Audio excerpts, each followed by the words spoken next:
हाँ जी दोस्तों, नमस्ते। इस वीडियो में हम पढ़ेंगे कि वेलोसिटी क्या होती है। पहली वीडियो में हमने पढ़ा था स्पीड क्या होती है। इस वीडियो में हम पढ़ेंगे कि वेलोसिटी क्या होती है। वेलोसिटी को हम कहते हैं स्पीड विद डायरेक्शन। वेलोसिटी को हम कहते हैं स्पीड विद डायरेक्शन। आपको बेसिक्स बता रहा हूँ मैं। तो इस वीडियो में हम करेंगे कि स्पीड विद डायरेक्शन। तो वेलोसिटी हमारे हाँ जी, तो वेलोसिटी होती है हमारी। Velocity of an object is defined as the displacement of the body per unit time. हम वेलोसिटी को डिफाइन करते हैं हमेशा डिस्प्लेसमेंट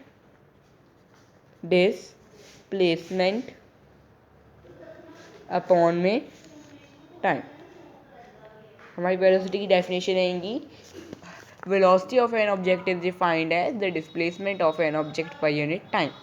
तो फिर velocity of the speed of an object moving with a defined direction it is expressed as velocity को हम v से डिनोट करते हैं।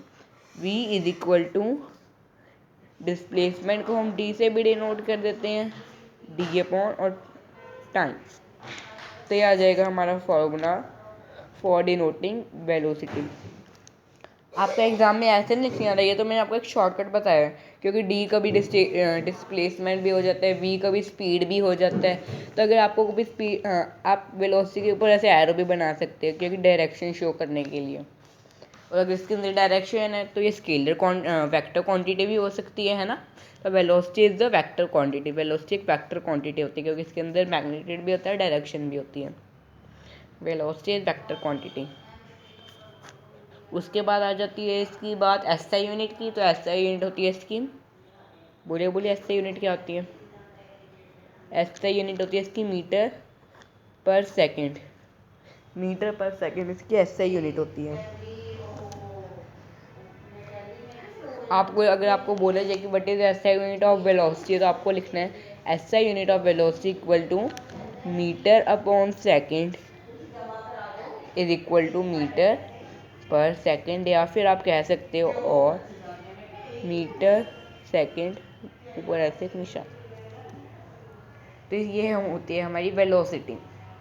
तो पहले एक बार आपको एक क्वेश्चन करके दिखाता हूँ वेलोसिटी के ऊपर। जैसे अगर आपको एक सर्कुलर ट्रैक दिया गया हो, इसका रेडियस है आपका 7 मीटर। रेडियस है आपका 7 मीटर। ये ऑब्जेक्ट जाता है और हाफ सर्कल कंप्लीट कर देता है और इधर आ जाता है पॉइंट बी पर। ए पॉइंट और ये हमारा बी पॉइंट। तो आपको निकालनी है कि वेलोसिटी क्या होगी। तो हमें पता है कि वेलोसिटी डिस्प्लेसमेंट अपॉन टाइम है, तो पहले हमें डिस्प्लेसमेंट निकालनी होगी। और इसका टाइम तो लिखना भूल गया मैं। टाइम लिया इसने 1 मिनट का, half of the circle complete करने के लिए। तो डिस्प्लेसमेंट होगी हमारी 7 + 7, straight line joining initial and final position. तो रेडियस 7 × या फिर हम 7 + 7 इज इक्वल टू 14 मीटर। ये आ जाएगी हमारी डिस्प्लेसमेंट। अब हमें पता लगे डिस्प्लेसमेंट भी पता है, हमें टाइम भी पता है। तो velocity equal to 14/1 which is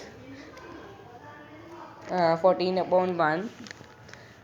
अब अगर ये हमारी मीटर में है, आपको दिख रहा है ये 14 मीटर और ये 1 मिनट।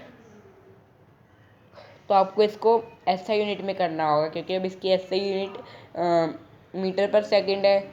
तो आपको ये मिनट में दिया हुआ है ना, मीटर पर मिनट तो हो नहीं सकता।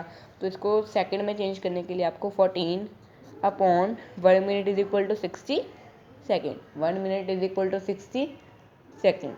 तो ये आ जाएगी आपकी। आप इसको डिवाइड कर लीजिएगा, आपका आंसर आ जाएगा। आप डिवाइड कर लीजिएगा इसको।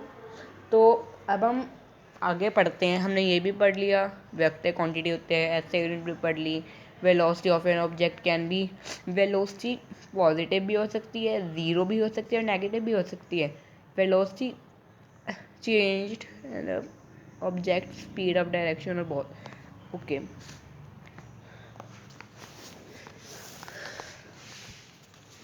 तो फिर अब हम वेलोसिटी को क्लासीफाई करेंगे। यूनिफॉर्म वेलोसिटी क्या होती है। तो यूनिफॉर्म वेलोसिटी क्या होती है। If an object covers equal displacement in equal interval of time without changing direction, then its velocity we known as uniform velocity. Example आएगा इसका कांस्टेंट वेलोसिटी। तो यूनिफॉर्म वेलोसिटी हमारी कौन सी वेलोसिटी होती है? उसने इक्वली डिस्प्लेसमेंट तय किया हो, equal displacement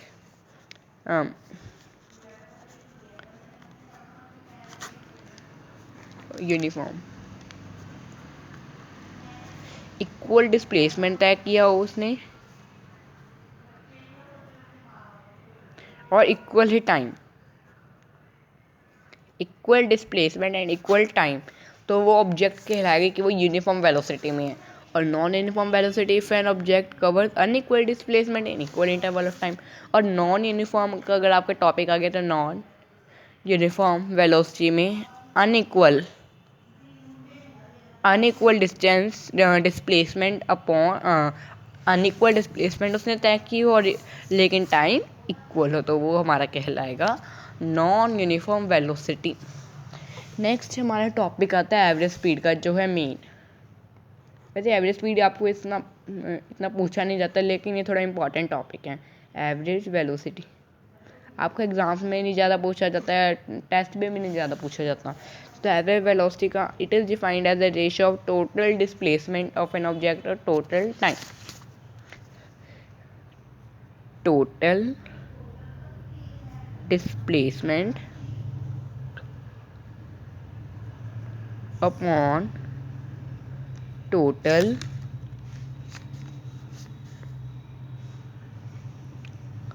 time,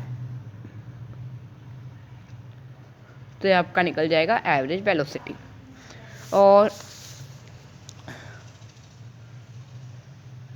if the velocity of an object changes at uniform rate, अगर वेलोसिटी यूनिफॉर्म रेट से बार बार चेंजिंग हो रही है, बार बार चेंज हो रही है वेलोसिटी, तो आपको फॉर्मूला लगाना है initial velocity plus final velocity upon में 2। इनिशियल वेलोसिटी मैंने आपको समझाया था, इसको हम यू से डिनोट करते हैं इनिशियल वेलोसिटी को, प्लस फाइनल वेलोसिटी इसको हम वी से डिनोट करते हैं अपॉन में 2। अगर आपका ऑब्जेक्ट यूनिफॉर्म रेट से चेंज हो रहा है, इनिशियल वेलोसिटी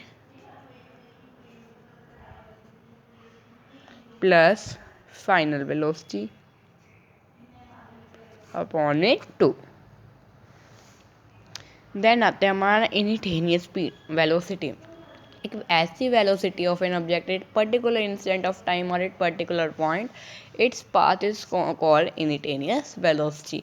एक पर्टिकुलर इंस्टेंट ऑफ टाइम पर, एक पर्टिकुलर पाथ को हम कहते हैं इनस्टेंटेनियस वेलोसिटी। ये आपको इतना इंपॉर्टेंट टॉपिक नहीं है, तो इसको मैं भी ज़्यादा एक्सप्लेन नहीं कर रहा।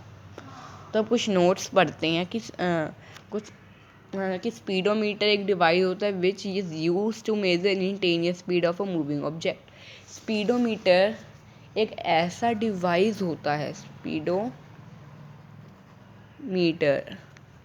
एक ऐसा डिवाइस होता है जो किसी भी मूविंग बॉडी की इंस्टेंटेनियस स्पीड को मेज़र करता है। If the body is moving in a straight line, then the magnitude of speed and velocity will be equal. अगर एक ऑब्जेक्ट स्ट्रेट लाइन में ट्रैवल कर रहे हैं तो उसकी स्पीड भी इक्वल होगी और वेलोसिटी भी इक्वल होगी। आपके कुछ पॉइंट्स आते हैं। थर्ड पॉइंट आता है हमारा average velocity of an object can not be never be zero, but average velocity of a moving object can B zero. Average speed जो होती है, एवरेज स्पीड हमारी कभी भी ज़ीरो नहीं होती, नेवर बी ज़ीरो। लेकिन जो हमारी एवरेज वेलोसिटी होती है, एवरेज वेलोसिटी वो ज़ीरो हो सकती है, वो ज़ीरो हो सकती है।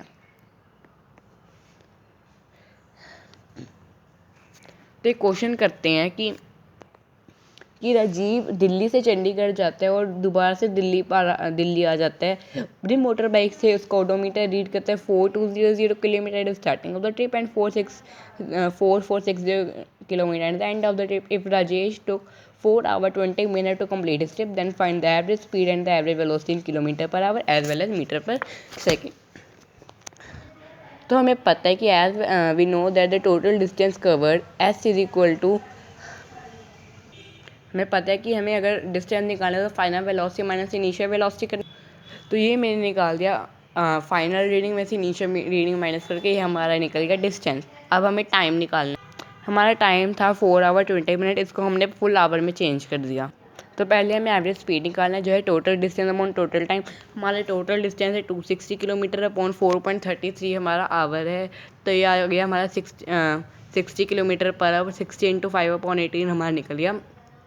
दोस्तों ना मेरी वीडियो ख़त्म होने वाली है, तो आप कृपया